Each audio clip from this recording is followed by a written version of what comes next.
ಶನಿಂ ಮಾನಸ ಪಂಕಜಂ. ಶನಿ ಪೀಡಾಕಾರಕವಾದಂತಹ ಗ್ರಹ, ಹೌದು.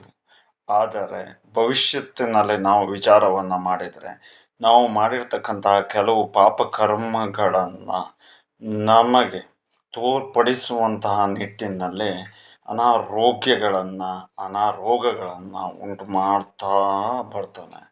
ಅಂತಹ ಅನಾರೋಗ್ಯಗಳಿಂದಾಗಿ ಮುಕ್ತಿಯನ್ನು ಪಡೀಲಿಕ್ಕೆ ಆತನದೇ ಆದಂತಹ ಒಂದು ಅನುಗ್ರಹವನ್ನು ನಾವು ಪಡ್ಕೊಳ್ಳುವುದರಿಂದಾಗಿ ನಾವು ಬೇಗ ಗುಣಮುಖರು ಆಗಬಹುದು. ಮತ್ತು ಅಷ್ಟೇ ಅಲ್ಲದೆ ಆ ರೀತಿಯಾದಂತಹ ಸಮಸ್ಯೆಯಿಂದ ನಾವು ಹೊರಗಡೆ ಬರಬಹುದು. ಮತ್ತು ವ್ಯಾವಹಾರಿಕವಾದಂತಹ ನಷ್ಟಾದಿಗಳಿಂದನೂ ಕೂಡ ನಾವು ಬೇಗನೆ ಮೇಲಕ್ಕೆ ಬರಲಿಕ್ಕೆ ಸಾಧ್ಯತೆ ಆಗ್ತಕ್ಕಂಥದ್ದು.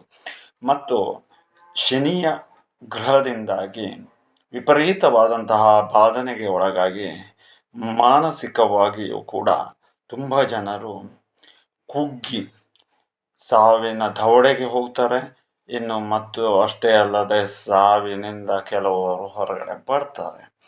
ಅಂತಹ ರೀತಿಯಾದಂತಹ ಸಮಸ್ಯೆಯಲ್ಲಿ ಸಿಲುಕೊಂಡು ಬದುಕೊಳ್ಳೋಕ್ಕಿಂತಲೂ ಸರಿಯಾದ ರೀತಿಯಲ್ಲಿ ಆತನ ಒಂದು ಅನುಗ್ರಹವನ್ನು ತೆಗೆದುಕೊಂಡು, ಮತ್ತು ಅಷ್ಟೇ ಅಲ್ಲದೆ ದೈವಿಕವಾದಂತಹ ಭಾಗದಿಂದಾಗಿ ಪರಿಹಾರವನ್ನು ಕಂಡುಕೊಂಡು ಎಲ್ಲರೂ ಕೂಡ ಚೆನ್ನಾಗಿ ಒಳ್ಳೆಯದಾಗಿ ಇರುವ ಹಾಗೆ ಅನುಗ್ರಹವನ್ನು ಆತನನ್ನೇ ಕೇಳಿಕೊಂಡ್ರೂ ಕೂಡ ಆತ ಕರುಣಿಸ್ತಾನೆ.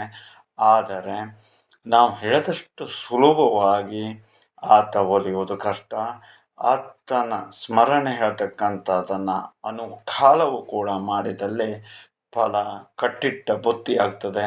ಹಾಗಾಗಿ ಪ್ರತಿಯೊಬ್ಬರೂ ಕೂಡ ಆ ರೀತಿಯಾದಂತಹ ಪರಿಹಾರವನ್ನು ಮಾಡಿಕೊಳ್ಳಿ. ಅಷ್ಟೇ ಅಲ್ಲದೆ ಆಗದೇ ಇದ್ದಂತಹ ಪಕ್ಷದಲ್ಲಿ ನಮ್ಮನ್ನು ಭೇಟಿ ಮಾಡಿ ಅದಕ್ಕೆ ಸೂಕ್ತವಾದಂತಹ ಪರಿಹಾರವನ್ನು ಕಂಡುಕೊಳ್ಳಿ.